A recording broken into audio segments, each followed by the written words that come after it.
Dahil medyo malamig ang panahon dito sa UAE, ay naisipan ko magluto ng arroz caldo. Meron namang mabibilhan nito sa labas, pero mas makakatipid ako kung magluluto ako sa bahay. At makakatikim pa yung mga mababait kong kapitbahay na lagi nagbibigay ng ulam sa akin. Medyo mahal nga ang karne ngayon, kaya naman yung isang buong manok ay hahatiin ko lang.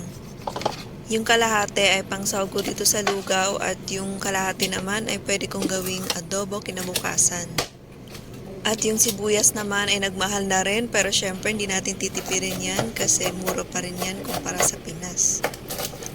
At nahiwa ko na nga ang sibuyas, bawang at saka luya.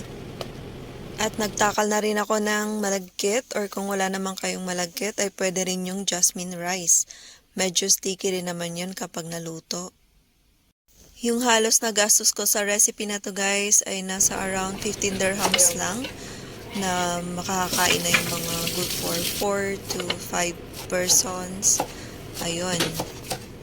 Pero kapag bumili ka nga sa labas, ay mostly ang isang order or ang isang meal for one person ay nasa 12 dirhams. Tapos bibili ka pa ng inumin, o 'di ba? Sobrang gastos kapag kumain ka sa labas. At yung presyo nga na binanggit ko guys ay times nyo lang sa 15 at yun yung value niya into peso. At balik na tayo sa cooking process. Ayun, ginisa ko lang yung luya, bawang at saka sibuyas kasama ng manok para malasa siya. Tinimplahan ko na rin ng asin para kumapit yung lasa niya sa manok.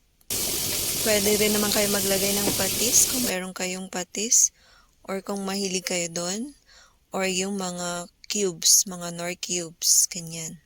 At after ko ngang igisa yung manok, nilagay ko na yung malagkit at binuhusan ng pinakuluang tubig. Nauna na ako nagpakulo ng tubig para naman mabilis yung pagpapakulo natin or pagpapalambot sa malagkit. Bali, nakailang dagdag din ako ng mainit na tubig para lang maluto yung malagkit. Medyo ma-absorb talaga siya ng tubig.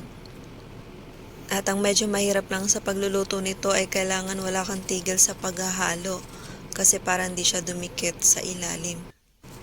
Medyo luto na yung bigas o yung malagkit. Kaya naman tinikman ko siya at tinimplahan ulit kasi medyo matabang pa. At ayan na, tapos na.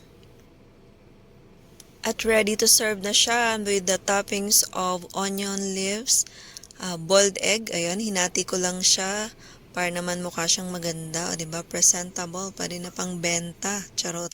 Na meron ding chili garlic flakes. O, diba? Sobrang sarap niyan. Mainit na medyo maanghang. Ay, grabe. Achieve na achieve ang cravings.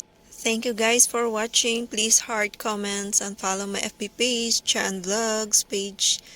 At paki-follow na rin si Alabon at Aga Cesar Vlogs. Bye!